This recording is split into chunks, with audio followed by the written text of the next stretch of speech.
রাত বাজে 2:30। বসার ঘরে একটা মানুষের জন্য জেগে আছে নিবাসে দুজন মানুষ। বাসার সুলতান পায়চারি করছে। কুকুর কামড়ে টামড়ে দেয়নি তো তার ছেলেকে? কোথায় আছে সেটাও তো বলল না। মাহি বসে বসে হাই তুলছে। 2-1টা কামড় দিয়ে মাংস তুলে নিক বজ্জাতের। 2:45 সদর দরজায় কলিং বেল বাজানো হলো। মাহি বসা থেকে উঠে দাঁড়ালো। এজন আসলো নাকি সুলেমান আসলো? কি একটা ভাবতে ভাবতে মাহি দরজা খুলে সামনে তাকাতেই চমকে উঠল। কাদা দিয়ে শরীরে জড়ানো এজওয়ান। মাহি আগ্রহ নিয়ে জিজ্ঞেস করলো, কুকুর কামড় দেয়নি? এজওয়ান ফাঁস কাটিয়ে ভিতরে আসলো। শরীর থেকে কি বিশ্রী গন্ধ আসছে! বাপরে! বাসা সুলতানের পেট মোচড় দিয়ে উঠল। বলল, যা যা, তাড়াতাড়ি গোসল করে আয়। কুত্তার দৌড়ানি খেয়ে কি পাগাড়ে পড়ে গেছিলি নাকি? এজওয়ান যেতে যেতেই বলল, বাহাদুর লাথি দিয়ে ফেলে দিছে আমাকে। কথাটা শুনে মাহি ফেটে যাওয়ার মতো করে হেসে উঠল। এজওয়ান তাকাতেই হাসি দমিয়ে বলল, সরি, কন্ট্রোল করতে পারছি না। এজওয়ান অবাক হয়ে এগিয়ে আসলো। চমকানো কণ্ঠে বলল, এই তুমি হাসতেছ? সিরিয়াসলি? হ্যাঁ হ্যাঁ, হাসবেই তো। স্বামীর বাজে খারাপ অবস্থা দেখে তো তুমিই হাসবে। কাঁদবো তাহলে? সে ভাগ্য কি আর আমার আছে? আমার জন্য কাঁদলে তো তুমি মাহি হেরেই গেলে। কোনো কম্পিটিশনে নেমেছি নাকি আমরা? মেবি। নাম কি? কিল অর বি কিল্ড। কে কাকে মারবে? আমি তোমাকে, আর না হলে তুমি আমাকে। মশা মেরে কেউ হাত নষ্ট করে? আমাকে তুমি মশার সাথে তুলনা করলে? তুমি তাহলে হাতি? তুমি কাদায় পড়লে আমি লাথি মারব। যান, ডোলো ডোলো গোসল করুন। সিসি, বাজে কি দুর্গন্ধ! গোসল শেষে বডি স্প্রে মারবেন শরীরে। এজন নিজের শরীর থেকে কাদা নিয়ে মাহি শরীরেও মাখিয়ে দিল। মাহি রেগে বলল, দেখলেন আঙ্কেল, আপনার ছেলেটা কী করলো? আমি কি এমনি রাগি নাকি আপনার গুণোত্তর পুত্রের উপরে? বাসার সুলতানও রাগ করলো এজওয়ানের উপর। এজওয়ান রুমে চলে গেল গোসল করতে। মাহিরও করতে হবে এবার গোসল। বেয়াদব লোক, ইচ্ছে করে মাখিয়ে দিয়েছে কাদা। এজওয়ান মাহিকে পেছন পেছন আসতে দেখে বলল, গোসল করবে? চলো একসাথেই করি। কোনো দরকার নেই, আপনি করে আসুন। এজওয়ান ঢুকলো গোসলে। অনেকক্ষণ সময় নিয়ে গোসল করে তারপর সাদা টাওয়াল পেঁচিয়ে বের হলো। মাহি তার পরনের টাওয়ালের দিকে তাকালো। ফ্লোর অবধি গড়াগড়ি খাচ্ছে। মাহি আলমারি থেকে সালোয়ার কামিজ বের করতে লাগলো। তার পাশে এজওয়ান ড্রেসিং টেবিলের সামনে দাঁড়িয়ে মাহির কথা মতো বডি স্প্রে লাগাচ্ছে। মাহি আলমারির সামনে থেকে সরে ড্রেসিং টেবিলের সামনে দাঁড়ালো। এজওয়ান ড্রেসিং টেবিলের সামনে থেকে সরে আলমারির কাছে যেতেই আকস্মিক টাওয়ালে টান লাগায় নিচের দিকে তাকালো। এ কি, পরনের টাওয়ালটা তো খুলে যাচ্ছে। মাহি নিজের পাতে টান লাগায় পেছন ফিরে তাকাতে চোখ সড়ক গাছে উঠে গেল। সাথে সাথে হাত দিয়ে চোখ মুখ ঢেকে চিৎকার দিয়ে উঠল। এজওয়ান তাড়াতাড়ি করে টাওয়ালটা জড়িয়ে নিল। কাম সারছে রে। শালি তার মান সম্মান সব দেখিয়ে নিচ্ছিল এখনই। এজন্যই লোকে বলে এজওয়ান আন্ডারওয়ার পর। আজ যদি পড়তো তাহলে কি আর এমনভাবে মানিজ্যত হারাতে হতো? কি লজ্জা! এজওয়ান আলমারির ভিতর মুখ লুকিয়ে বলল, বেয়াদব মাহি, আমার সব দেখে ফেলেছো তুমি। যদিও মাহি চোখ পড়ার সাথে সাথে চোখ সরিয়ে ফেলেছিল দেখেনি, বাট এজওয়ানকে মিথ্যে বলল। হ্যাঁ, দেখে ফেলেছি সব। কেসোর মতো দেখতে। এজওয়ান মাহির দিকে একবার তাকালো, ফের আবার আলমারির ভিতর মুখ ঢুকিয়ে বলল, নির্লজ্জ মেয়ে, দেখলে কেন? আবার বলছো কেসোর মতো? অসভ্য মেয়ে একটা। আমি কিন্তু লজ্জা পাচ্ছি। মাহি ওয়াশরুমের দিকে যেতে যেতে বলল, সেম টু ইউ। এজওয়ান আলমারি থেকে ট্রাউজার বের করে সেটা পরে নিল। বেহায়া নির্লজ্জ ছেলে লজ্জা কেন পাচ্ছে? কি আশ্চর্য! দেখলে বই তো দেখেছে। বাতাসির বেশ ভালোই লাগছে ইয়াসমিন বেগমের সাথে থাকতে। কি আদর করে রাখে বাতাসিকে। দুজনে একসাথে খাবার খায়, রান্নার কাজে হাতে হাতে এগিয়ে দেয়, এটা ওটা। রাত হলে ইয়াসমিন বেগমের কোলে মাথা দিয়ে শুয়ে চাঁদ দেখে বাতাসি। ইয়াসমিন বেগম তখন মাথায় হাত বুলিয়ে এটা ওটা গল্প করে। তেমনি আজ বাতাসি গল্পের এক ফাঁকে জিজ্ঞেস করল, আম্মা, আপনার আর আব্বার বিয়ে কিভাবে হয়েছিল? লাভ ম্যারেজ নাকি পারিবারিক? ইয়াসমিন বেগম দীর্ঘশ্বাস ফেললেন। তার জীবনের সবচেয়ে বড় ভুল ছিল ওই লোকটাকে বিয়ে করা। যদি সে বিয়ে না করত তাহলে হয়তো আজ তার জীবনটা অন্যরকম হতো। একটা ছোট সংসার, স্বামী, সন্তান নিয়ে নিঃশব্দ সুখের পৃথিবী। কিন্তু না, সেই ভুলের ফল আজও বয়ে বেড়াচ্ছেন তিনি। আজ থেকে 30 বছর আগে। বাংলার বৈশাখ মাস। ক্ষেতের ধান কাটা চলছে। গ্রীষ্মের রোদে মাঠের দিকে তাকালে দেখা যায় সোনালি ধানের ছায়া যেন আকাশের আলোয় ঝলমল করে। আলিবাড়ির সামনে খড়ের পালা গাঁথা। একপাশে মাটি খুঁড়ে বানানো চুলায় ধান সিদ্ধ হচ্ছে। ইয়াসমিনের বাবা ইয়াকুব আলী গ্রামের মোড়ল। জমি জামার অভাব নেই, কিন্তু তার জীবনের একটা শূন্যতা ছিল, তার কোনো ছেলে নেই। স্ত্রী মারা গেছেন ছোট মেয়েকে জন্ম দিতে গিয়ে। তারপর থেকে 2 মেয়েকে নিয়ে তিনি তার ভিটায় থাকেন। অবশ্য তখন যৌথ পরিবার ছিল। ইয়াকুব আলীর ছোট ভাইও তার বউ বাচ্চারাও থাকতেন। কিন্তু প্রতি বছর কয়েক যাওয়ার পর তাদের আলাদা হয়ে স্ত্রীর বাড়ি রংপুরের দিকে জায়গা কিনে বাড়ি করে চলে যান। ইয়াসমিন বেগমের বয়স তখন সবে 18। গ্রামের মেয়েদের তখনকার দিনে 12 কি 13 বছর বয়সের দিকে বিয়ে দেওয়া হতো।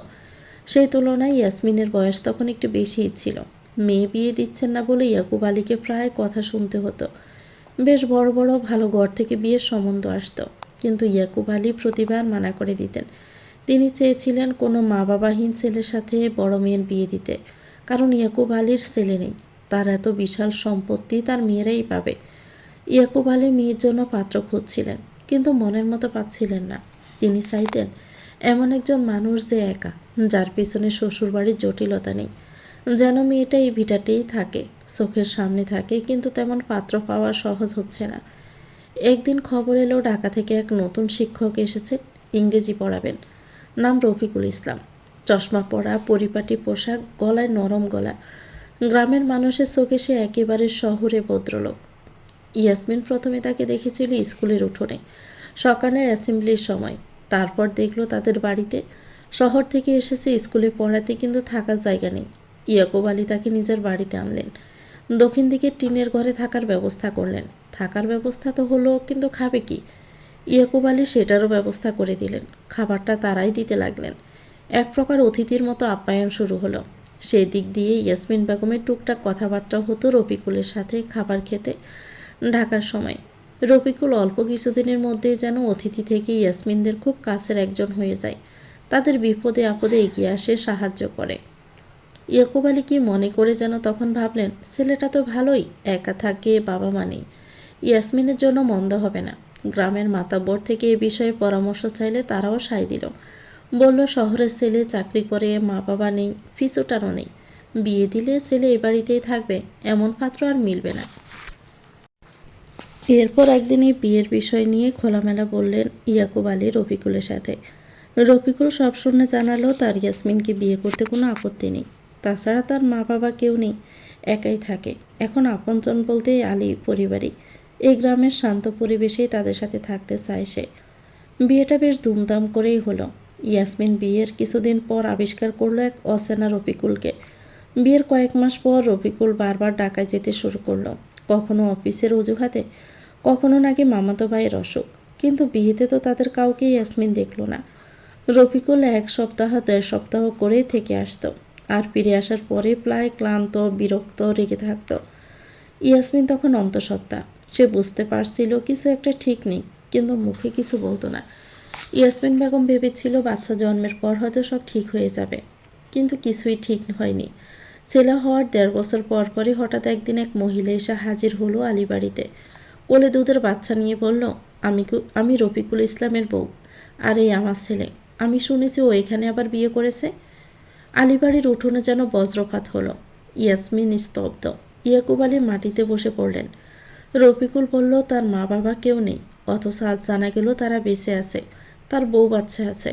যে মানুষটাকে বিশ্বাস করা হয়েছিল সে তো আসলে একটা প্রতারক। ঢাকায় বউ সন্তান রেখে গ্রামে এসে নতুন জীবনের নাটক খেলছিল সে। ইয়াসমিনের বয়স যখন 2 বছর, তখন ইয়াসমিন বেগম আর রফিকুলের ডিভোর্স হয়ে যায়। ইয়াসমিনকে ডিভোর্স না দিলে প্রথম বউ মামলা করে দিবে। রফিকুল সেই ভয়ে ডিভোর্সটা দিয়ে দেয়। তার কয়েক বছর পর ইয়াকুব আলীও মারা যান। ছোট বোন ইয়াসমিন বেগম নিজেই বিয়ে দিলেন। বোনের সম্পত্তি বোনকে দিয়ে দিলেন, আর নিজের নামে যা ছিল সেগুলো দিয়ে জমি জমা চাষবাস করে চালালেও একসময় মনে হলো কিছু জমি বিক্রি করে দেওয়া উচিত। নগদ টাকার দরকার। ছেলে বড় হচ্ছে, তার পড়াশোনা বড় হওয়ার জন্য। অর্ধেক জমি বিক্রি করে ছেলের নামে অ্যাকাউন্ট খুলে সেখানে টাকা জমালেন। ইয়াসিন এখনও সেই অ্যাকাউন্টের সম্পর্কে জানে না। ছেলে তার ইচ্ছে দিয়ে আর পড়াশোনা করল না। কি হলো আম্মা? ইয়াসমিন বেগমের ভাবনায় ব্যাঘাত ঘটল। পারিবারিকভাবেই হয়েছিল বিয়ে। অনেক ভালোবাসতো নিশ্চয়ই আপনাকে? না, আমাকে কখনো ভালোবাসেনি সে। তার সাথে আমার সংসার করার বয়স ছিল মাত্র 3 বছর। তারপর আমরা আলাদা হয়ে যাই। বাতাসি উঠে বসল। আলাদা হলো? কি জন্য? বাতাসি ভয়ে ভয়ে জিজ্ঞেস করলো। ইয়াসমিন বেগম তার সাথে ঘটে যাওয়ার কথাগুলো সব খুলে বলল। সব শুনে বাতাসি হতবিহ্বল হয়ে গেল। ইয়াসিন জানেও না তার বাবার নাম কি, দেখতে কেমন। বাতাসির কী যে মায়া হলো ইয়াসিনের জন্য। ইয়াসমিন বেগম ফাঁস থেকে ইনহেলারটা নিলেন। শ্বাসকষ্ট হচ্ছে, মুখে নিয়ে শ্বাসকষ্টটা কমিয়ে বালিশের নিচে রাখলো। বাতাসে জিজ্ঞেস করলো, আপনার শ্বাসকষ্ট আছে? হ্যাঁ, এটা শেষ হওয়ার দিকে। নতুন একটা কিনে আনতে হবে বাজার থেকে। তুমি শুয়ে পড়ো, আমি দরজায় তালা লাগিয়ে আসতেছি। ইমন ঢাকায় থাকাকালীনই জুনাইদের সাথে কথা বলেছে। ইমনের কোনো আপত্তি নেই বিয়ে নিয়ে। সে নিজেই এখন চাইছে যত তাড়াতাড়ি সম্ভব বিয়েটা যেন হয়ে যায়। বিয়ে নিয়ে সামনাসামনি কথা বলার জন্য নওগাঁ এসেছে ইমন। আজ বিকেলে জুনায়েদরা আসবে। মেহেরিনও শুনেছে উর্মির বিয়ের খবরটা। সানজিদা বেগম দুপুরে কথা বলার সময় ফোনে বলেছে। মেহেরিন তেমন মাথা কামালো না। ভালো ছেলে যেহেতু পেয়েছে তখন বিয়ে দিয়ে দেওয়াটাই ভালো। তবে কার সাথে বিয়ে সেটা জানে না মেহেরিন। উর্মি ভয়ে কিছু বলতেও পারছে না। তার উপর আজ জানতে পারলো তার ভাই অনেক আগেই ইব্রাহিমের ওখান থেকে চাকরি ছেড়ে দিয়েছে। ইব্রাহিম তো বলল না কিছু। সে বলেছিল ভাইকে মানাবে, কই মানাতে তো পারলো না। ইমন এসে থেকে একটা কথাও বলেনি উর্মির সাথে। বিকেলে জুনায়েদরা আসবে বলে তার বন্দোবস্ত করছে। উর্মি যা বলার যা রাগ করার সব ইব্রাহিমকে ফোন করে ইব্রাহিমের উপরেই ঢেলে দিল। এখন যদি তার ভাই বিয়ে দিয়ে দেয় তাহলে সে বিয়ে করে নিবে। যদি ইব্রাহিম কিছু করতে না পারে তো। মাথা কাজ করছে না উর্মির। এখন বুঝতে পারছে সে কত বড় অন্যায় করে ফেলেছে। তার উচিত হয়নি বিয়েটা করার, উচিত হয়নি ইব্রাহিমের কথা শোনার। সে কি করে এই কাজটা করলো? রীতিমতো কান্না করে দিচ্ছে এসব ভেবে। কাউকে সে বলতেও পারছে না যে সে বিবাহিত। এদিকে ইব্রাহিম হাসপাস করছে উর্মিকে আজ দেখতে আসবে। বিয়ের দিনক্ষণ ঠিক করবে শুনে সোজা ক্লাবে আসলো সুলেমানের কাছে। ইদানিং রাজনীতি নিয়ে ভীষণ ব্যস্ত হয়ে গেছে সুলেমান। প্রায় মধ্যরাতে বোর্ড মিটিং হচ্ছে। সুলেমান ইব্রাহিমকে হাসপাস করতে দেখে জিজ্ঞেস করলো, কি হয়েছে? এমন হাসপাস করছিস কেন? কোনো সমস্যা কি? ইব্রাহিম মাথার চুলগুলোর ভিতর বা হাত চালিয়ে বলল, ইমনের বোনকে আমার লাগবে সুলেমান, যে করে হোক তাকে আমার লাগবে। সুলেমান ব্রু কুচকালো এই কথা শুনে। কোন ইমন? ওই ড্রাইভার? কিসের জন্য লাগবে তোর ইমনের বোনকে? কি করতে চাস তার সাথে? সংসার করতে চাই। সংসার? তাকে ভালোবাসি। তুই কি আজকাল টিস্যুর মতো মেয়ে সেন্স করা ধরলি নাকি? মানে? গত বছর না তুই মেহেরিনের বান্ধবী, নাম জানো কি? উর্মি। হ্যাঁ উর্মি। গত বছরে না উর্মি উর্মি করলি? এই বছর তাহলে আবার ইমনের বোন বোন করছিস কেন? ইব্রাহিম সরু চোখে তাকালো। ইমনের বোন আর মেহেরিনের বান্ধবী উর্মি, তারা দুজনেই সেম, একজনই। উর্মির বাই হচ্ছে ইমন। সুলেমান চকিতে চমকে উঠল। মুখ থেকে বেরিয়ে আসলো, হোয়াট? কেন, তুই জানতিস না? না। এই ইমনের প্রশংসায় না করেছিল আমার বউ। সিরিয়াসলি? হায় আল্লাহ! এখন বল আমি কি করব? উর্মির বিয়ে দিয়ে দিচ্ছে অন্য কোথাও ইমন। আমি চাইলাম, আমাকে দিল না। আমার উর্মিকে চাই সুলেমান, প্লিজ কিছু একটা কর। ইমন তার বোন দিতে না চাইলে আমি কি করতে পারি সেখানে? কি আশ্চর্য, তুই সাহায্য করবি না আমাকে? তুলে এনে দিব? সেটা কখন বললাম? তাহলে কি করতে বলছিস আমাকে? বিয়েটা যেন আমার সাথে হয়, ইমন ওর বোনকে যেন আমাকে দিয়ে দেয়। ভিক্ষা আগিয়ে দুহাত পেতে। দিবে না রে, দিবে না। তোর উপরে খেপে গিয়ে আমাকে শাস্তি দিচ্ছে। দেখ ভাই, একটা সিক্রেট কথা বলি। কি বল? আমি আগে একটা অকাজ করে রেখেছি। কি? উর্মিকে বিয়ে করে রেখেছি। সুলেমান আবার ব্রু কুচকাল। ইব্রাহিম সব খুলে বলল। সব শুনে সুলেমান কফির মগে চুমুক দিয়ে বলল, বিয়ে তো করেই ফেলেছিস, তাহলে মেয়েদের মতো কাদার মানে কি? যা, গিয়ে নিজের অধিকার দেখিয়ে নিয়ে আয়। এখন তো বউ তোর, অধিকার বেশি তোর। তুই চল আমার সাথে। আমি ঝামেলা করে কিছু করতে চাইছি না, চাইছি সমঝোতা করে যেন সব হয়। সুলেমান চল বলে উঠে হাঁটা ধরল। উর্মিকে সবুজ রঙের একটা শাড়ি পরিয়ে রেডি করা হয়েছে। জুনায়েদ আর তার মা বাবা এসেছে উর্মিকে দেখে একেবারে বিয়ের দিনক্ষণ ঠিক করতে। বসার ঘরে চা নাস্তা খাচ্ছে আর কথাবার্তা বলছে। উর্মিকে রুম থেকে নিয়ে সোফায় বসালেন ইতি বেগম। ইতি বেগমের বোন জামাই ছেলে জুনায়েদ দেখল। নতুন করে আর কি দেখবে? ছোট থেকে তো দেখিয়ে আসছে। তারা সোজা বিয়ের দিকে আগাতে লাগলো। উর্মির ভয়ে বুক শরীর সব কাঁপছে। কান্নায় চোখ মুখ ফুলে গেছে, কিন্তু মাথা নিচু থাকায় কারো দেখা হয়নি। তবে ইমনের নজর এড়ায়নি। সে দেখেছে বোনকে কাঁদতে। কেন কাঁদলো আন্দাজ করেছে। ভালোবাসে? এমন লোকদের সাথে ভালোবাসা? তারা চোখের পলকে মানুষ খুন করে প্রমাণ লোপাট করে। ইমনের তো আরও বেশি খারাপ লাগছে মেহরিনের জন্য। মেয়েটার কপালে এমন স্বামী জুটল, যখন জানবে তার স্বামী এমন তখন সামলাবে কি করে নিজেকে? ইমন তো নিজের বোনকে বাঁচিয়ে নিল, তাকে বাঁচাবে কি করে ইমন? বিয়ের কথাবার্তা বলার সময় বাহির থেকে দরজায় কড়া নাড়া শব্দ পেয়ে ইমন বলল, আমি দেখছি কে। ইমন এগিয়ে এসে দরজা খুলে সামনে তাকাতে দেখলো সোলেমান আর ইব্রাহিম এসেছে। ইমন অবাক হলো এদের এখানে দেখে, জিজ্ঞেস করলো, আপনারা এখানে কী চাই? সোলেমান বলল, শুনলাম বোনের বিয়ে দিচ্ছ। বিয়ের উপযুক্ত হয়েছে বোন, ভাই হিসাবে আমার দায়িত্ব নয় কি এটা? আলবাত এটা তোমার দায়িত্ব। এখন সামনে থেকে সরো। কেন? ইব্রাহিমের বিয়ে নিয়ে কথাবার্তা বলতে। ওনার বিয়ে? কার সাথে? তোমার সাথে তো দিতে পারবো না ইব্রাহিমের বিয়ে, তাই তোমার বোনের সাথেই দিতে চাচ্ছি। তুমি কি ঢুকতে দিবে ভিতরে, নাকি বাহিরে দাঁড়িয়ে কথাবার্তা বলবো? আমি তো ওনাকে একবার বলেছি আমার বোনকে দিব না বিয়ে ওনার সাথে। তাহলে বলার পরে এখানে এসে এসব বলার মানে কি? তোমার বোনকে ডেকে আনো ইমন, খুব শর্ট করে কথাবার্তা শেষ করতে চাইছে। আমাকে বলুন, ভিতরে বিয়ে নিয়ে কথাবার্তা হচ্ছে, আমি চাই না আপনাদের জন্য কোনো ঝামেলা হোক। ওকে, ইব্রাহিম কাগজটা দে। ইব্রাহিম তার সাথে করে আনা বিয়ের কাগজপত্র সব সোলেমানের হাতে তুলে দিল। সোলেমান সেগুলো ইমনের কাছে দিয়ে বলল, পড়াশোনা তো জানো, আশা করি পড়ার পর বুঝতে অসুবিধা হবে না।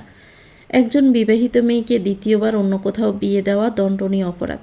বাংলাদেশের 1860 সালে দণ্ডবিধি 494 ধারা অনুযায়ী সর্বোচ্চ 7 বছর পর্যন্ত কারাদণ্ড পেতে পারো, সঙ্গে অর্থদণ্ডেরও দণ্ডিত হবে। এখন বাকিটা তুমি ভেবে দেখো। এমন প্রথমে বুঝলো না, তবে একের পর এক কাগজ উল্টে পাল্টে দেখার পর মাথায় বড়সড় একটা বাস ভেঙে পড়ল। এ তো বিয়ের সব কাগজপত্র। ইমনের বিশ্বাস হচ্ছে না, উর্মির এত বড় সাহস আদৌ হবে কি? কিন্তু কাগজগুলো তো ফেক মনে হচ্ছে না। তার মানে উর্মি সত্যি বিয়ে করেছে, কিন্তু কবে করলো?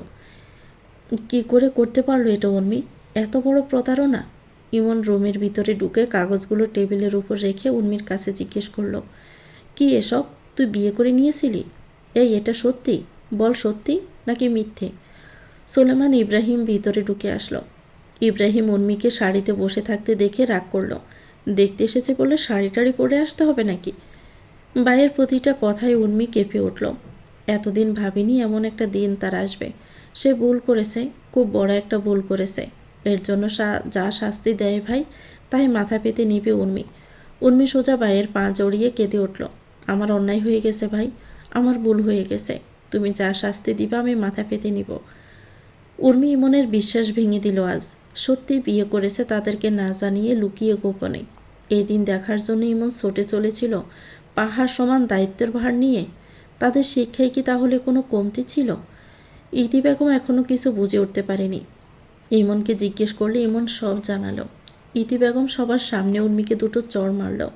তৃতীয়বার চড় দিতে গেলে ইব্রাহিম এসে উর্মিকে আগলে নেয়। ইতি বেগমের দিকে তাকিয়ে বলল, প্লিজ উর্মিকে কিছু বলবেন না আন্টি, ওর কোনো দোষ নেই। ইতি বেগমের রাগে শরীর জ্বলছে। পছন্দ ছিল বলতো, ভালো করে তারা নিজ থেকে বিয়ে দিত, কিন্তু না বলে বিয়ে কেন করলো? এদিকে তারা বিষয়ে কথাবার্তা যে আগাচ্ছিল তখনও কেন চুপ ছিল? এখন যে লোক জানাজানি হলে? ইতি বেগমের বোন খুব অপমানিত বোধ করল। বোনের কাছে এত আশা নিয়ে মেয়েটাকে চাইল, অথচ মেয়েটা এরকম একটা কাজ করে বসলো। পরিবারের কথাটা ভাবলো না, তারা থাকলোই না, স্বামী থাকতে দিল না, রেগেই চলে গেলেন। স্বামীর রেগে যাওয়া দেখে ইতি বেগমের বোনও আর থাকতে পারল না। ইমন সোফায় মাথা হাত চেপে বসে আছে। তার বোন এটা কি করলো? সে কোনো রাজনৈতিক বিষয় টানছে না, কিন্তু তার দলের লোকগুলো তো ঠিকই আঙ্গুল তুলবে, বলবে ইমন তাদের দলে ঢুকেছে আওয়ামী লীগের গুপ্তচর হয়ে। তখন ইমন কি বলবে? তার জবাব দেওয়ার মুখ আছে কি? এখন ইব্রাহিমের সাথে না দিয়েও তো আর কোনো উপায় দেখছে না। এই বোন আর ইমনের আগের বোন নেই, অনেক বড় হয়ে গেছে, নিজের জীবন নিয়ে ডিসিশন নিতে নিজেই শিখে গেছে। ইমনের আর দরকার নেই তার। সেজন্যই তো এত বড় একটা কাজ করে ফেললো। একটা বারও ভাবলো না ইমনের কথা সে। বাবা চলে যাওয়ার পর থেকে কি ইমন কম কষ্ট করেছে তার বোনের জন্য? যতটা পেরেছে তার সবটুকু সে করেছে। নিজের কথা না ভেবে তার কিসে ভালো হবে তা ভেবেছে। সে বোনের থেকে পাওয়া এই আঘাতটা ইমন সামলে উঠতে পারছে না। তার কি করা উচিত? ওই পরিবারে দিয়ে দেওয়া উচিত, নাকি ডিভোর্স করিয়ে আনবে? ডিভোর্স করালেও এরপর উর্মির ভবিষ্যৎ কি? পাগল পাগল লাগছে ইমনের নিজেকে। এমন একটা দিন যে সে দেখবে জীবনেও ভাবতে পারেনি ইমন। সুলেমান আর ইব্রাহিম মেহেরিনদের বাড়িতে এসেছে শুনে বেশ চমকালো। এর সাথে এটাও শুনে আরও বেশি চমকালো যে উর্মি নাকি কয়েক মাস আগেই লুকিয়ে বিয়ে করেছে, তাও আবার ইব্রাহিমকে। এইসব কথা শুনে মাথা 400 অ্যাঙ্গুলে ঘুরে গেল মেহেরিনের। তার বিশ্বাসই হচ্ছে না উর্মি এমনটা করেছে। ও এটা কি করে করতে পারলো? ইমন ভাই এত বড় ধাক্কাটা সামলাচ্ছে কি করে? সন্ধ্যার পর মোতালেব ভুইয়া গিয়ে মেহেরিনকে নিয়ে আসলো এ বাড়িতে। সুলেমান আর ইব্রাহিম তখন উঠানে দাঁড়িয়েছিল। মেহেরিনকে আসতে দেখে সুলেমান তার পেছন পেছন রুমে আসলো। মেহেরিন বোরকাটা খুলে সুলেমানের দিকে বাঁকা চোখে তাকালো। কি বলবে বুঝতে পারছে না। মেহেরিন শুধু বলল, আমাকে একটু উর্মিদের বাসায় নিয়ে চলুন তো। মেয়েটা এত বড় একটা কাজ করতে পারলো কি করে? ও তো এমন ধরনের মেয়ে না। সুলেমান নিয়ে গেল। উর্মি তার রুমে বসে কাঁদছে। ইমন সোফায় এখনও ঠায় বসা সে আগের মতো। পাশে ইতি বেগম শক্ত মুখ করে বসা। সুলেমান ভিতরে ঢুকেনি, বাহিরে দাঁড়িয়ে রইল। মেহরিন ভেতরে ঢুকে দেখল ইমনের ভেঙে চুরে যাওয়া মুখটা। খুব বড় রকমের আঘাত পেয়েছে সে। মেহরিনকে দেখে ইতি বেগম নড়ে চড়ে বসল। ইমন একবার তাকিয়ে চোখ ফিরিয়ে নিয়েছে। ইতি বেগম মেহরিনকে বলল, শুনেছিস উর্মি কি করেছে? কি করে এটা করতে পারলো? জিজ্ঞেস করতো। আমার ইচ্ছে করছে তোকে মেরে ফেলতে। এই দিন দেখার জন্য জন্ম দিয়েছিলাম। মেহরিন উর্মির রুমে চলে আসলো। উর্মি ফ্লোরে বসে বিছানায় মাথা ঠেকিয়ে কাঁদছে। মেহরিন গিয়ে পাশে বসলো। কাউকে নিজের পাশে বসতে দেখে উর্মি পাশ ফিরে তাকালো। মেহরিনকে দেখে তাকে জড়িয়ে ধরে শব্দ করে কেঁদে উঠল। মেহরিন একটু আগলে নিচ্ছে না উর্মিকে। বিশ্বাস কর মেহরিন, আমার যে কী যেন হলো। আমি কারো কথা ভাবলাম না তখন। আমি বিয়ে করে নিলাম। আমি পাপ করে ফেলছি মেহরিন। ভাইয়া আমার সাথে কথা বলছে না। ভাইয়াকে বল সে যা শাস্তি দিবে আমি মাথা পেতে নিব। তারপরও যেন সে আমার সাথে কথা বলে। যদিও বিয়ের মতো পবিত্র একটা জিনিস কখনোই পাপ হতে পারে না, তবে লুকিয়ে করাটা মোটেও ভালো কাজ না। পছন্দ ছিল বাসায় বলতো। কি শাস্তি দিবে তোকে এখন ইমন ভাই উর্মি? কি শাস্তি দিতে বলছিস তাকে? মারবে তোকে? যা ইচ্ছে হয় করুক, আমি বাধা দিব না। সে যদি বলে আমি ফাঁসাকে ছেড়ে, ইমন ভাই জীবনেও এটা বলবে না। তবে আমি সত্যি অবাক হলাম, আমার উর্মি, আমার প্রাণপ্রিয় বান্ধবী এমন একটা কাজ করলো। আমি sorry Mihu, I am sorry. Meherin চলে আসলো। ইতি বেগমের পাশে গিয়ে দাঁড়ালো। ইমন আগের ন্যায় বসা। মেহেরিন শুধু বলল, উর্মি ভীষণ অনুতপ্ত। ভুল যে একটা করে ফেলেছে, অস্বীকার করার আর উপায় নেই। এখন আপনারা বড়রা মিলে বুঝে শুনে তারপর আগান। ইমন এবার বলে উঠল, আমি এখন কি করব মেহেরিন তুমি বলো। আমার কি করা উচিত? আমি তো ভাইয়া বাহিরের মানুষ। আমি তো বলবো বিয়ে যখন হয়ে গেছে তখন দিয়ে দেন। কিন্তু আপনি তো উর্মির ভাই। আপনার নিজস্ব চিন্তাভাবনা যা বলে সেটাই করুন। আমি জানি আপনার চিন্তাভাবনা ভুল হবে না। একটু সময় নিয়ে ভাবুন। মেনে নিলে আর মেনে না নিলে কি কি ফেস করতে হতে পারে সব নিয়ে ভাবুন। তারপর না হয় সিদ্ধান্ত নিন। ইমন কিছু একটা ভেবে উঠে দাঁড়ালো। মেহেরিন চলে আসলো বাহিরে। সুলেমান কখন থেকে অপেক্ষা করছিল। মেহেরিন আসতেই সুলেমান মেহেরিনের হাত ধরে বলল, কি বোঝালে এতক্ষণ ধরে? আমি কি আর বোঝাবো? কি করলে তাহলে এতক্ষণ? ইব্রাহিম ভাইয়া কাজটা কি ঠিক করেছে? অবশ্যই না। আমিও আজই জেনেছি। উর্মি একা কষ্ট পাচ্ছে। আমি তো দেখলাম ইব্রাহিমও কষ্ট পাচ্ছে।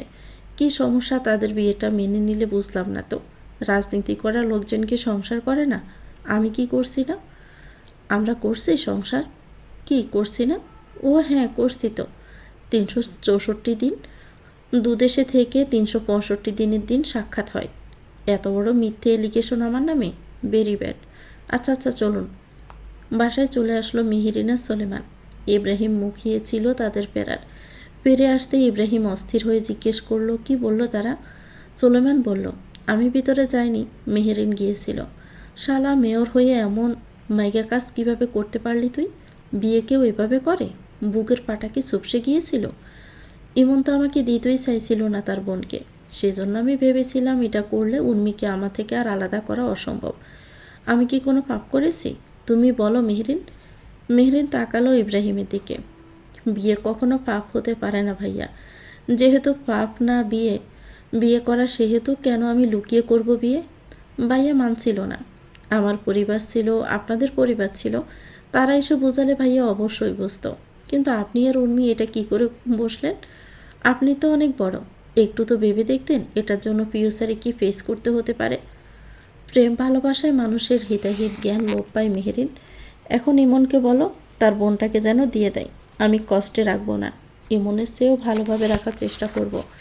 আমি স্বামী হিসাবে বেস্ট হয়ে দেখাবো। জাস্ট ইমনকে তোমরা বোঝাও। ইমন রাজি না হলে উর্মি আসবেন আমার কাছে। আব্বা আম্মা যাবে ইমন ভাইয়ের ওখানে। আশা করি ইমন ভাই সঠিক সিদ্ধান্তই নেবেন। রাত 1টার দিকে সানজিদা বেগম আর মোতালেব বইয়া ইমনদের বাড়ি থেকে আসলেন।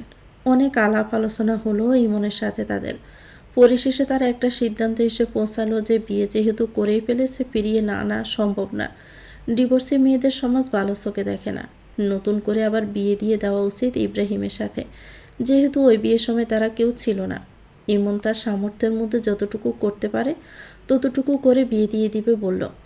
বিয়ের পর ইমনের সাথে উর্মির কেমন সম্পর্ক হতে পারে এই নিয়ে ইমনের কোনো মন্তব্য নেই। গ্রামের লোকজন যেন না জানে যে উর্মির আগেই বিয়ে হয়ে গেছে, সেজন্য ইমন বলেছে সুস্থভাবে যেমন পাত্রপক্ষ আসে সেভাবেই যেন আসা হয় বিয়ের প্রস্তাব নিয়ে। গ্রামের লোকজন যেন ভাবে এটা পারিবারিকভাবেই দেওয়া হয়েছে।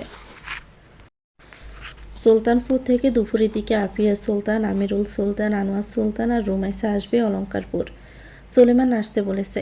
ইব্রাহিম মেহেরিনের বান্ধবী উর্মিকে পছন্দ করেছে, এখন বিয়ে করতে চাইছে। তারা গার্ডিয়ান হয়ে যেন প্রস্তাব নিয়ে বিয়ের দিনক্ষণ ঠিক করতে আসে। মোতালেব বইয়া নিজ বাড়িতে তোড়জোড় শুরু করে দিয়েছে আপ্যায়নের। বিয়ের পর তারা প্রথমে সবাই মিলে একসাথে আসবে। আপ্যায়নের যেন কোনো ত্রুটি রাখবে না। সকাল সকাল উঠে বাজারে গিয়ে সদ্য জবাই করা গরুর মাংস নিয়ে আসলো। সুলেমানের গরুর মাংসে অ্যালার্জি বলে মহিষের মাংস নিয়ে আসলো। সাথে ইলিশ মাছ, বড় বড় চিংড়ি মাছ আর বড় একটা রুই মাছ নিল। মেহেরিন আবার পাঙ্গাস মাছটা বেশি পছন্দ করে। মেয়ের জন্য আলাদা করে একটা পাঙ্গাস মাছও নিল। শ্বশুরবাড়িতে নাকি কেউ পাঙ্গাস মাছ খায় না, সেজন্য আনে না, আর খাওয়াও হয় না মেহেরিনের। লজ্জার নিচ থেকে মেহেরিন বলতেও পারে না। মোতালেব ভুইয়া গরুর খাঁটি দুধ, শ্যামাই, সবজি যা যা দরকার সব নিয়ে বাড়ি ফিরল। বাড়ি ফিরে অনেক সেরিনকেও আসতে বলল। এত এলাহি আয়োজন করবে, বড় মেয়েকে ডাকবে না মোতালেব ভুইয়া? এ আবার হয় নাকি? বেড়াতে গেছে বড় মেয়ে শ্বশুরবাড়ি গত সপ্তাহে। বড় মেয়ে শাশুড়ি আসবে না, তাই সেরিন অনেক বিকেলে আসবে। মোতালেব ভুইয়া হাতে হাতে কাজ করে দেওয়ার জন্য পাশের বাড়ি থেকে একজন বাবরচি ডেকে আনলেন। মানুষজন অনেক। মেহেরিন সব মশলাপাতি চুলে ব্লেন্ডারে ব্লেন্ড করে দিয়েছে। বাড়ির উঠোনে মাটি কেটে চুলা বানিয়ে সেখানে রান্না করা হচ্ছে। সুলেমান ঘুম থেকে উঠে মর্নিং ওয়ার্ক করতে বের হয়েছে। কাজের চাপে আজকাল তার জিম করা হয় না, সেজন্য ফিটনেসটা কেমন যেন হয়ে গেছে। গালের দাড়িগুলোও বড় হয়েছে। মর্নিং ওয়ার্ক শেষে বাড়ি ফেরার আগে সেলুনে গেল দাড়ি ছাঁটাই করতে, কিন্তু ফিরল ক্লিন শেভ করে। বছরে একবার বোধহয় সুলেমান এমন ক্লিন শেভ করে। বাড়ি ফিরে রুমে এসে মেহেরিনের সামনে দাঁড়াতেই মেহেরিন হন্তদন্ত হয়ে ছুটে এসে সুলেমানের মুখে ডানে বামে ঘুরিয়ে ঘুরিয়ে দেখল। তারপর বিরক্তিকর সহিত বলল, এটা আপনি কি করেছেন? সুলেমান প্রথমে বুঝল না। কি করেছি আমি? দাড়ি কই আপনার? সেলুনে রেখে আসছি। কেন, কি হয়েছে? মেহেরিন দূরে সরে গিয়ে নাক ছিটকিয়ে বলল, আপনাকে বাজে লাগছে, মনে হচ্ছে ব্রয়লার ড্রেসিং করা সোলা মুরগি। সাথে সাথে সুলেমান আয়নায় নিজেকে দেখল। তাকে ব্রয়লার ড্রেসিং করা সোলা মুরগির সাথে তুলনা করলো। আর কিছু পেল না তুলনা করার জন্য। এভাবে অপমান। তবে মন্দ তো লাগছে না। সুলেমান সারা গালে হাত জড়িয়ে বলল, খুব কি খারাপ লাগছে দেখতে? মেহেরিন কোমরে দুহাত গুজে বলল, তার বলতে? আর কখনো ক্লিন শেভ করবেন না, বিশেষ করে আমার আশেপাশে থাকাকালীন তো নয়ই। ওকে ম্যাডাম, আপনি যা বলবেন আমি সব করতে রাজি। আব্বা আম্মারা কখন আসবে? দুপুরের আগেই চলে আসবে। বিয়েটা বোধহয় এই সপ্তাহের মধ্যেই করে নিবে। সেটাই ভালো। উর্মিকে তো ইব্রাহিম ঢাকায় নিয়ে যাবে, ওখানেই ভর্তি করিয়ে দিবে। তো তুমি একা কি করবা থেকে এখানে? তোমাকেও নিয়ে যাব ভাবছি। বন্ধু বউ নিয়ে সংসার করবে, আর আমি বউ ছাড়া থাকবো, বিষয়টা আমার মোটেও হজম হবে না মেহেরিন। আমি যাব না। নিজের দরকারেই শুধু মেহেরিনের কাছে আসেন, আর দরকার পুড়িয়ে গেলে মেহেরিনকে আপনি চিনেন না। সুলেমান মেহেরিনকে কাছে টেনে কোলের উপর বসালো। কাঁধে থুতনি ঠেকিয়ে বলল, মানুষ তো দরকারেই কাছে আসে মেহেরিন। আমার তোমাকে দরকার, বাজেভাবে, বিশ্রীভাবে, ভালোভাবে, সবভাবে দরকার। অনেক তো হলো থাকা শ্বশুর শাশুড়ির সাথে, এখন থেকে শুধু স্বামীর সাথে থাকবে। স্বামীর দেওয়ার সুখগুলো টাইম টু টাইম নিতে হবে না? আপনি ভীষণ অসভ্য হয়ে যাচ্ছেন দিন কি দিন। আমি সভ্যই বা ছিলাম কবে বলো তো? সভ্য যদি হতামই তাহলে কি আর তোমার আমার মধ্যে সামথিং টাইপের কিছু হতো? মেহেরিন সোলেমানের দিকে ঘুরল। কি লিমিট ছাড়া কথাবার্তা! সোলেমানের ঠোঁটের কোণে তর্জনী আঙুল ঠেকিয়ে মেহেরিন বলল, চুপ, একদম চুপ। আপনার না হয় লজ্জা নেই, তাই বলি কি আমারও লজ্জা নেই? লজ্জা কাকে বলে? আমি তো আজ প্রথম শুনলাম এই শব্দটা। তুমি জানো কাকে বলে? জানলে প্লিজ আমাকে জানাও। আমার আবার ব্রেন ভালো, এক শোনায় সব মুখস্থ করে নিতে পারি। সুলতান সাহেব, আপনি মজা করছেন আমার সাথে? সুলেমান সিরিয়াস ভাবভঙ্গি নিয়ে বলল, no Mehreen, I am serious. Look, তাকাও, তাকাও আমার ফেসের দিকে। সিরিয়াস না? মেহেরিন কাদের শার্ট খামছে ধরে বলল, বড্ড ফাজিল আপনি, ভীষণ। কথাটা শেষ করে মেহেরিনের কোমর চেপে আরও কাছে টেনে আনলো। মেহেরিন কানের লতির কাছে মুখ নিয়ে বলল, ভালো। সুলেমান হেসে ফেলল। এটার ক্ষেত্রে একটু কম ভালো আমি, ডার্লিং। জীবনেও স্বীকার করব না আমি ভালো। আমি খারাপ, ভীষণ খারাপ, মাত্রার অতিরিক্ত খারাপ, জঘন্য খারাপ। মেহেরিন জড়িয়ে ধরল শক্ত করে। খারাপ হলেও আমার, ভালো হলেও আমার, এই গোটা আপনিটা শুধুই আমার। It's true, I agree with this statement. জোহরের আজানের পরপরই সুলতান পরিবারের সকলে এসে পৌঁছালো অলঙ্কারপুর। দুপুরের খাবারটা খেয়ে তারা বিকেলের পরপর ইমনদের বাড়ি আসে। ইমন তার সাধ্যমতো যা যা পারে কিনে এনেছে বাজার থেকে। ফল মিষ্টি যদিও ইমন কিনেছিল, কিন্তু ইব্রাহিমরা নিয়ে এসেছে। খাবার দাবারের আয়োজন করেছে ইমন। মেহেরিনদের বাড়ির বাবুর্চি এনে রান্না করিয়েছে।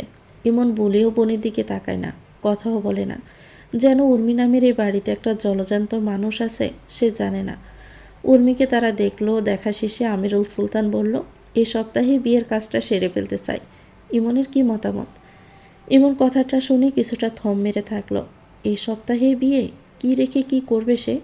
তারপরও বলল, আমার শ্রেষ্ঠায় আমি ত্রুটি রাখবো না।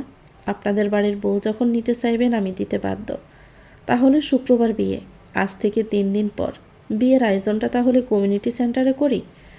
ইমন জানালো, মাফ করবেন, আপনারা চাইলে করতে পারেন সেন্টারে, কিন্তু আমার সামর্থ্য নেই সেন্টারে গিয়ে বিয়ে দেওয়ার। আমি আমার বাড়িতেই দিতে চাচ্ছি। সমস্যা হবে না ইমন, তোমার সাধ্যের মধ্যেই হবে সেন্টারে। দুজনের সব একসাথে হয়ে গেলে আমাদের পেরেশানিটাও কম হবে, দৌড়াদৌড়িও কম হবে। ইমন সময় নিয়ে তারপর রাজি হলো। সন্ধ্যার পর খাওয়া দাওয়া শেষ করে আরেক দফা কথাবার্তা হলো।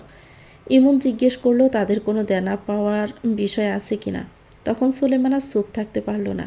সে বলল, কিছু যদি চাওয়ার হতো তাহলে আমরা নিজ থেকেই কি চাইতাম না?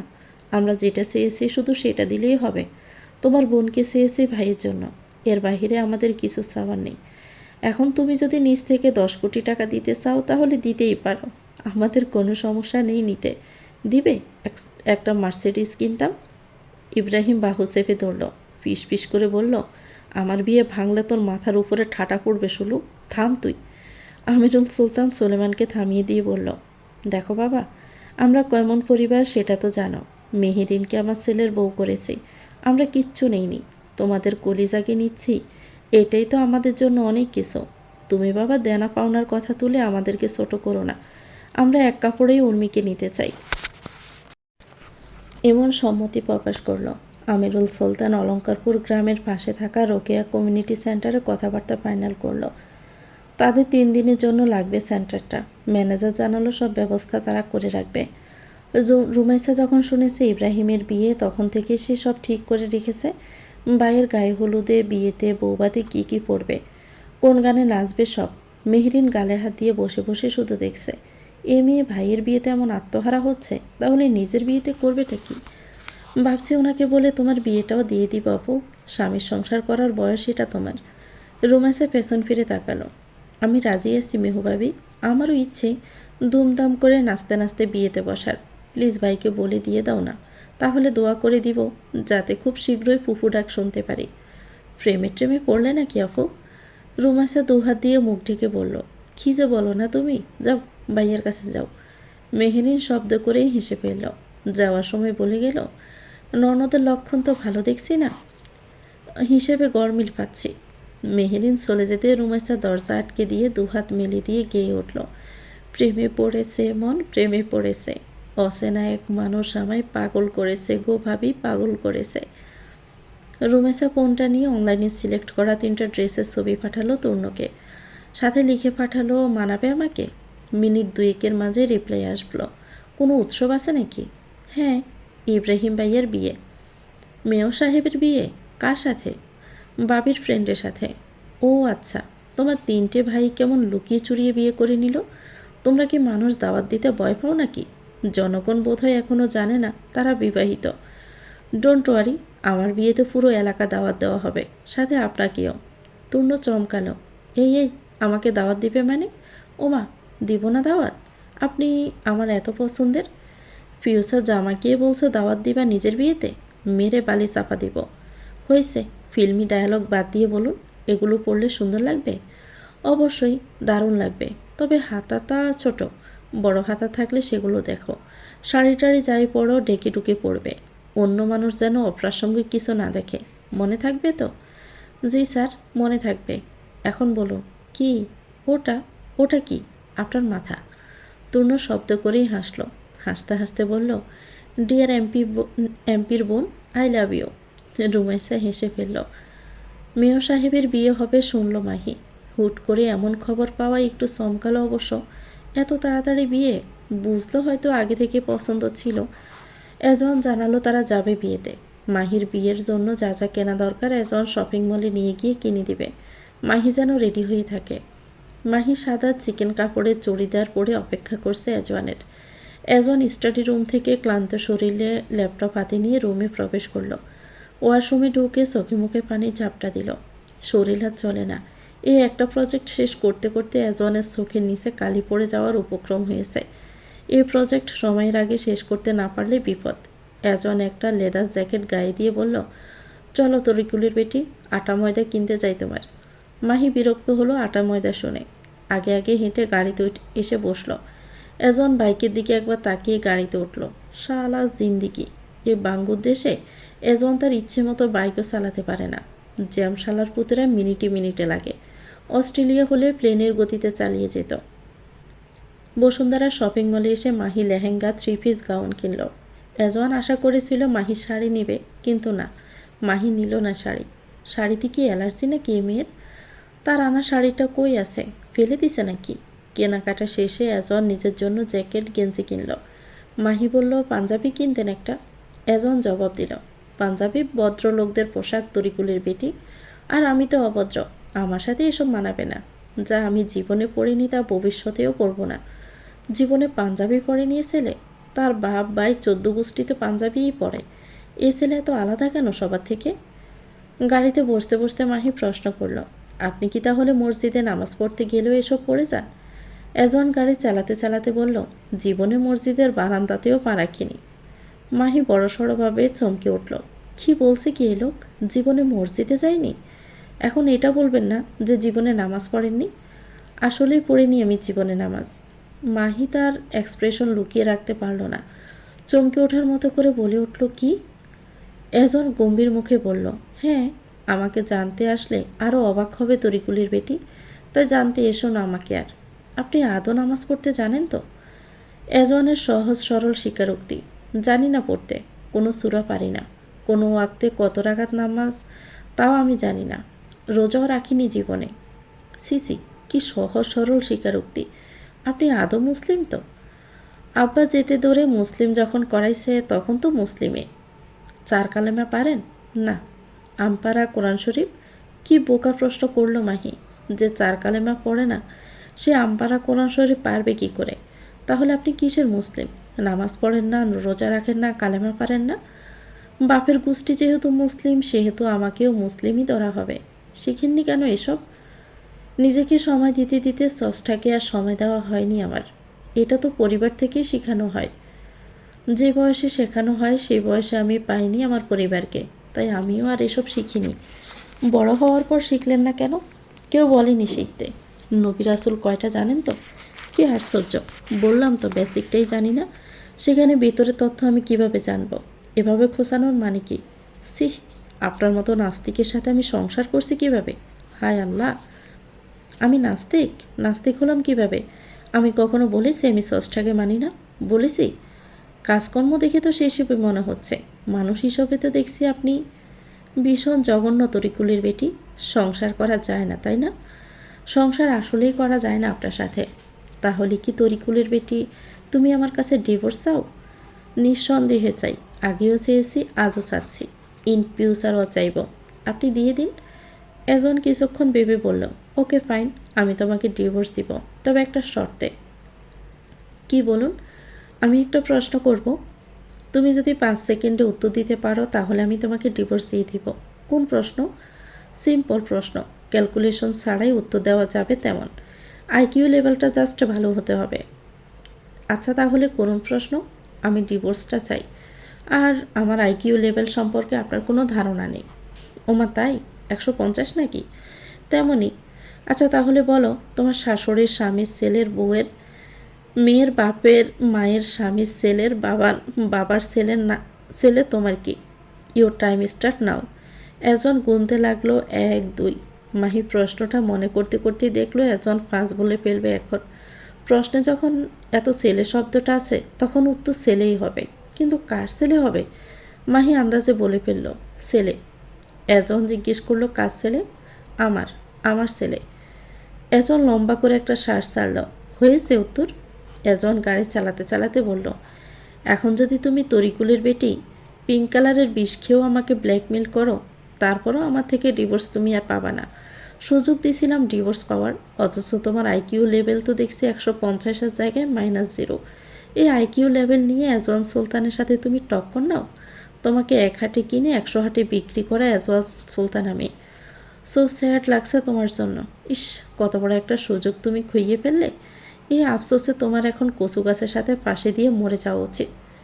কেন হয়নি? উত্তর কি হবে? তুমি ভাবতে থাকো, উত্তর পেয়ে যাবা। এজওয়ান আরও 2বার বলল প্রশ্নটা। মাহি টানা 10 মিনিট সময় নিয়ে তারপর ধরতে পারলো এটা এজওয়ান স্বয়ং নিজে। কি বেহাতব বন্ড হলে এভাবে নিজেকে নিয়ে প্রশ্ন করে ফেলে উত্তর। মাহি রেগে তাকিয়ে বলল, আপনি নিজে সেটা। স্বামীকে নিজের ছেলে বানিয়ে দিলে। সি সি সি, কি নষ্ট কারবার। যদি একটু সংসারে মনোযোগ দিতা, স্বামীকে নিয়ে ভাবতা, তাহলে আজ এত বড় সুযোগটা কাজে লাগাতে পারতা। বাট ইউ ফেল করে গেলে মাহি। মাহি মনে মনে এজওয়ানের 14 পুষ্টি উদ্ধার করে ছাড়ল। অপমান? এভাবে তাকে অপমান? 5 সেকেন্ডে বেড়া তোকে এমন প্রশ্ন করলে তুই পারবি জবাব দিতে? মাহি জুতা দিয়ে ফিটাবে সুযোগ পাইলে তোরে, নাইলে মুখের উপরে স্যাপ দিয়ে দৌড় দিবে। নষ্ট বেড়া। সোলেমান পরিবার নিয়ে শপিং করতে এসেছে মলে। উর্মি আসতে চায়নি, কিন্তু রুমাইসা নিয়ে আসলো জোর করে। রুমাইসা জানে না উর্মি কেন আসতে চাচ্ছিল না। ভেবেছে বোধহয় লজ্জা পায়। ইব্রাহিমের সাথে কথা বলে না উর্মি। কেনার সময় দাঁড়িয়েছিল জাস্ট। ইব্রাহিমে পছন্দ করে সব কিনে দিল। মেহেরিন কী নিবে বুঝতে পারল না, শুধু ঘুরে ঘুরে দেখল। সোলেমান হাত টেনে ধরে নিয়ে একটা দোকানের দিকে যেতে যেতে বলল, শুধু ঘুরলে হবে, কিনতে হবে না? সিলেক্ট করতে পারছি না, এত পোশাক। আমি আছি না, আমার চয়েস খারাপ না, দেখতে পারো। তাহলে দিন। সোলেমান 3 পিস শাড়ি, লেহেঙ্গা, হিজাব, চুড়ি, জুতা কিনে দিল সার সেট করে ম্যাচিং করে। আলমারি ভর্তি কত ড্রেস।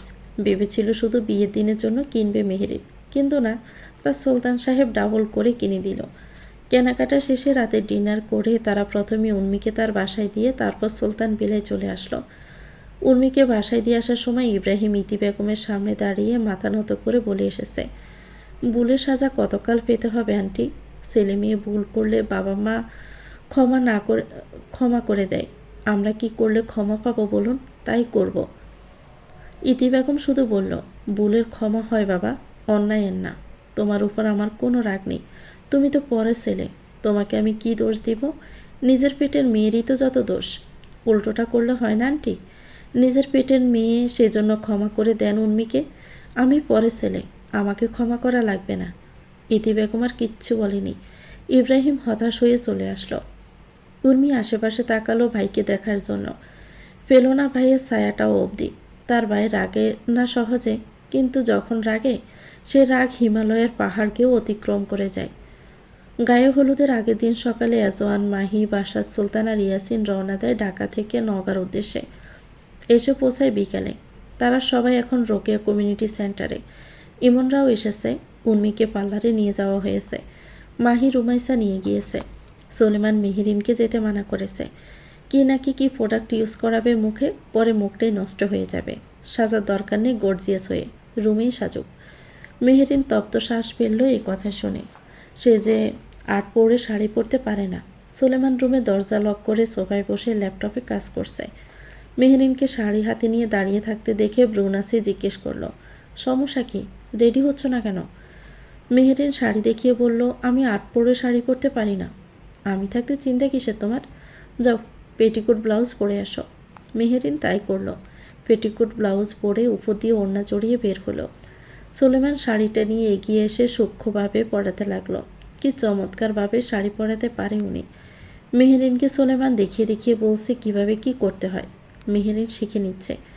আসলটা যখন তুলে দিতে যাবে তখন শরীরের ওড়না দেখে ভ্রু কুঁচকাল। কি আশ্চর্য, সে কি বাহিরের মানুষ? দুবার বিয়ে করার স্বামী হয় সে, তার সামনে এভাবে ডেকে আসতে হয়? সুলেমান ওড়নাটা সরিয়ে দিয়ে আসল ঠিক করে পিন মেরে দিল। তারপর বলল, পেটের সাইডে সেফটি পিন মেরে নিয়েও সুবিধা মতো। আর হ্যাঁ, হিজাব না পরলেও চলবে, বাহিরের তেমন মানুষ নেই, রাতে কারো নজরে আসবে না তুমি, আমার সাথেই তো থাকবে। চুল খোপা করে বেলি ফুলের গাছরাটা লাগিয়ে নিবে, আর গহনাগুলো সাইডে রাখা আছে। হালকা সাজবে, বেশি না কিন্তু। নাচ গানের সময় রুমাইসা ডাক দিলে সোজা মানা করে দিবে, বলবে আমি বকবো। মেহেরিন মাথা নেড়ে আচ্ছা জানালো।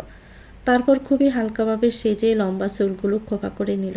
গাজরা পড়ার সময় আরেক কাণ্ড, একা একা পড়া যায় নাকি? মেহেরিন ডেকে উঠল, এই শুনুন না। সুলেমান গাড় বেঁকিয়ে তাকিয়ে বলল, হ্যাঁ শুনছি, বলো। পরতে পারছি না গাজরাটা, পরিয়ে দিন তো। সুলেমান এগিয়ে এসে পরিয়ে দিল গাজরাটা। তারপর বিছানায় মেহেরিনকে বসিয়ে গহনাগুলো পরিয়ে দিল। গয়না বলতে চুড়ি, কানের দুল, টিকলি, আংটি।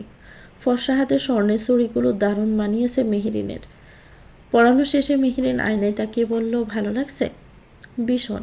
একটা চুমু খাই? মেহেরিন মুচকি হেসে বলল, না। সুলেমান কি না শোনার মানুষ নাকি? গালে চুমু খাওয়ার নাম করে ঠোঁটে চুমু খেল। মেহেরিন বিড়বিড় করে বকে দিল। সুলেমান মেহেরিনের নীল রঙের শাড়ির সাথে ম্যাচিং করে সেও নিচে নীল রঙের পাঞ্জাবি পরল। চুলগুলো সেট করে বউ নিয়ে বের হওয়ার সময় দেখলো বউ তার পেটের সাইড দিয়ে সেফটি পিন লাগায়নি। যত্ন করে পেট ডেকে সেফটি পিন মেরে তারপর বের হলো। রুমাইসার মাহি আজ লেহেঙ্গা পরেছে। চুলগুলো ছেড়ে দিয়ে মাঝখানে টিকলি পরে বড় বড় জুমকা পরেছে। গলায় কোনো অলংকার নেই। দুজনে আয়নায় নিজেকে দেখে উর্মির দিকে তাকালো। বাসন্তী কালারের লেহেঙ্গায় দারুণ লাগছে, তবে মন মারা কেন এ মেয়ের? পার্লারের মেয়ে জুস এনে দিয়ে গেল। মাহি উর্মির দিকে বাড়িয়ে দিল গ্লাস। জুসের গন্ধে নাকে আসতে আকস্মিক কেমন গা গুলিয়ে উঠল। সাথে সাথে গ্লাসটা সামনে থেকে সরিয়ে বলল, খাবো না, স্মেলটা ভীষণ বাজে।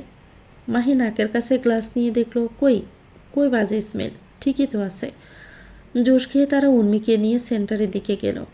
ইব্রাহিম বাসন্তী কালারের পাঞ্জাবি পরে রুমে বসে আছে।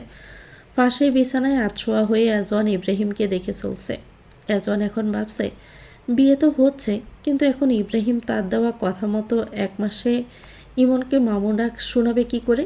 ইব্রাহিম তার নাম বদলিয়ে কি রাখতে পারে তাহলে? ইচি বিচি হিম?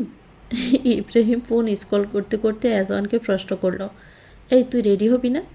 এজওয়ান নিজের দিকে তাকালো। সে কি রেডি হয়নি? নিউ জ্যাকেটটা কিনে এনে আজ প্রথম পরল। গুনে গুনে 17,000 টাকা নিছে সিম্পল জ্যাকেটটা। আমি তো রেডি, চোখ কি কপালে নাকি তোমার? ইব্রাহিম তাকালো, পাঞ্জাবি পরবি না? ওসব আমার সাথে স্যুট করে না, চলো। বউ বলে চলে এসেছে তোমার, রুমও মেসেজ লিখে জানালো। ইব্রাহিমরা দোতলা থেকে নিচতলায় আসলো। জমকালো আয়োজন, লাল নীল হলুদ জারবাতির আলোয় আলোকিত হয়ে আছে পুরো হলরুম। সুলেমান ইব্রাহিমকে দেখে এগিয়ে আসলো। কথাবার্তা বলার সময় ইব্রাহিমের চোখ গেল গেটে। উর্মি আসতেছে। মুগ্ধ হয়ে দেখলো মেয়েটাকে। মেহেরিন বোনের মেয়েকে কোলে নিয়ে বসেছিল। সানজিদা বেগম আর মোতালেব বইয়ে আসেননি। বাড়িঘর রেখে আসাটা ঠিক হবে না, তারা একেবারে বিয়েতে আসবে। মেহেরিন এগিয়ে গেল বাবু কোলে নিয়ে। উর্মির থুতনিতে হাত রেখে বলল, মাশাল্লাহ, সুন্দর লাগছে। সুলেমান ইব্রাহিমকে ঠেলে দিয়ে বলল, যা বেটা, বউ নিয়ে স্টেজে যা। ইব্রাহিম এগিয়ে গিয়ে হাত বাড়িয়ে দিল। উর্মি প্রথমে দৌড়তে চাইল না, কিন্তু রুমাইসা টেনে ধরিয়ে দিল। ইব্রাহিম শক্ত করে ধরে এগিয়ে গেল। এজওয়ান আরশোকে দেখল তরিকুলের বেটিকে। মানুষের জন্য সাজতে পারে, কিন্তু গড়ের স্বামীর জন্য সাজতে পারে না। মনটায় চাই 2-3টা করে ঠাপ দিতে। মাহি এগিয়ে আসলো এজওয়ানের দিকে। এজওয়ান বলল, কত টাকা দিয়ে সাজলে? 10,000। এজওয়ানের মাথায় হাত। 10,000-এর বেশি দিয়েই না আটা ময়দা কিনে দিল, আর সেগুলো লাগাতেও টাকা খরচ। ফালতু জায়গায় টাকা ভাঙতে ওস্তাদ তুমি। এ টাকা দিয়ে আমি একবেলা ওয়াইন খেতে পারতাম বারে গিয়ে। খোটা দিচ্ছেন নাকি? না, ভালোবাসা দিচ্ছি। আপনি এজওয়ান আমাকে সত্যি ভালোবাসেন তো? বাসি তো, একদম লুঙ্গির গিট খুলে যাওয়ার পরবর্তী অবস্থার মতন ভালোবাসি। তাহলে প্রতি মাসে আমায় 1 কোটি করে টাকা দেবেন। ভালোবাসার একটা দাম আছে না? 10,000-এ হয় নাকি? এজওয়ান কপালে 2 বাজ পড়ল। তারপর বাঁ হাতের মিডল আঙ্গুল দেখিয়ে উল্টো করে সামনের দিকে হাঁটা দিতে দিতে বলল, ফাক ইউ, ফাক মাই লাভ ইউ। তো ভিউয়ার্স, গল্পটির নাম হচ্ছে দাহসজ্জা। লিখেছেন রায়হা জুবাইর রিপ্তি। এটা গল্পের 25তম পর্ব। পরবর্তী অংশ পেতে চ্যানেলটিকে সাবস্ক্রাইব করে আমাদের সাথে থাকবেন। ভিডিও ভালো লাগলে একটি লাইক দিয়ে দিবেন, কমেন্ট করে জানাবেন কেমন লেগেছে। সবাই ভালো থাকবেন। আল্লাহ হাফেজ। আসসালামু আলাইকুম।